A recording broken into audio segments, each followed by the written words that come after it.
In this video, I'm going to give you a prayer guideline based on the life of Jesus. Jesus demonstrated the perfect example of what prayer life should be like, and we can follow it. I'm going to give you 4 practical suggestions for prayer that you can use today. Hey, what's up guys? My name is Beto and welcome to my channel. On this channel, you're going to find content that aims to build, strengthen, and grow relationships with God.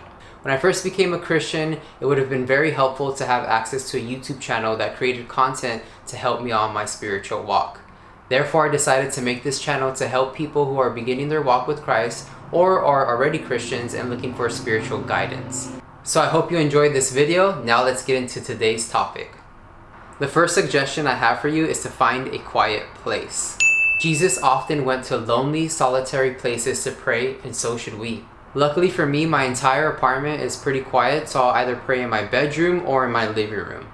If you live in a noisy house, there's many places you can find outside to pray. You can pray in your car, a parked car that is. I find peace when I'm parked in parking lots or parks under a tree. You know how when you're in your car by yourself and you roll up the windows before you put on any music or do anything, and there's this silence.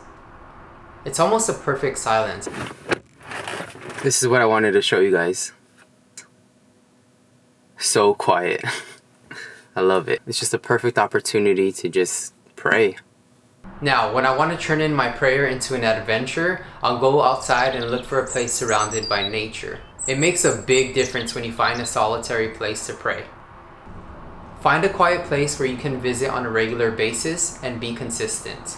Number 2, express gratitude. So once you find a quiet place, you then want to start preparing your mind for a meeting with the King. We want to enter this moment with thanksgiving. We are speaking to the God of all creation after all. Jesus always gave thanks to the Father, and we can find evidence of this throughout all the Gospels. I used to be very broad with my gratitude, but the more I began to do it, the more I found that I was grateful for. Begin expressing your gratitude. Today I am grateful for the sun shining over me and the fresh air I get to breathe.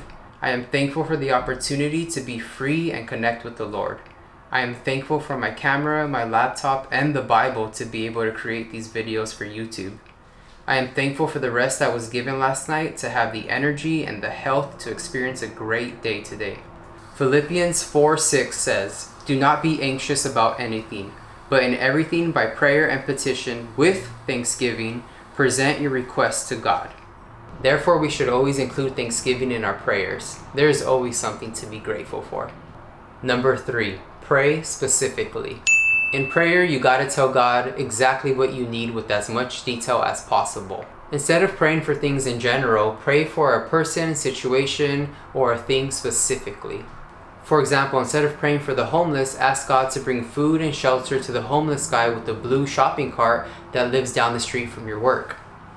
Or better yet, ask the homeless guy what his name is next time you go to work and include it in prayer and continue to pray for him. Instead of praying for just a new job, tell God exactly what job you want. God, I pray that you give me my dream job at Netflix as a product content strategist in Los Angeles. Just remember to be specific as possible.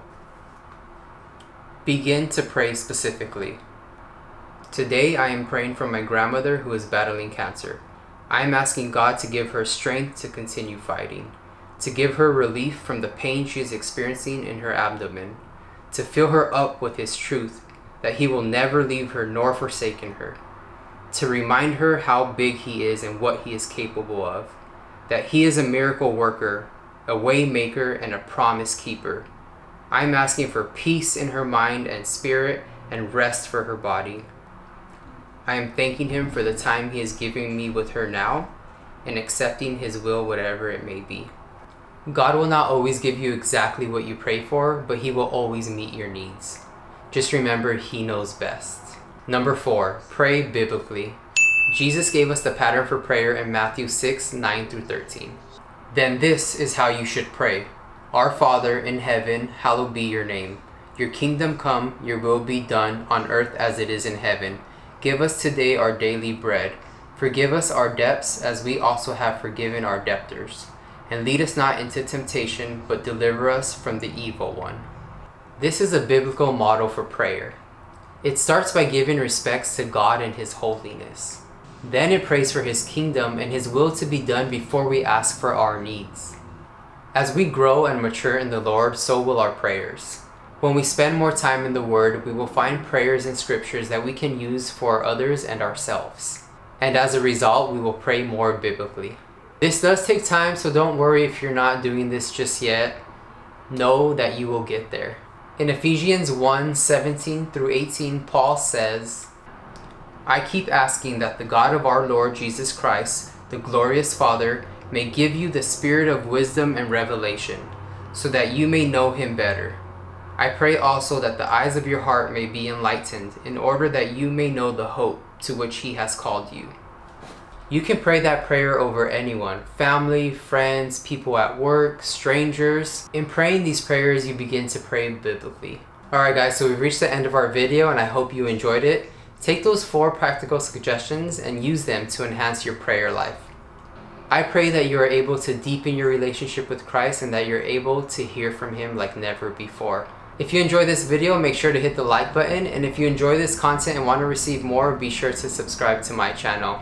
I love you, have a blessed day, God bless you always and forever.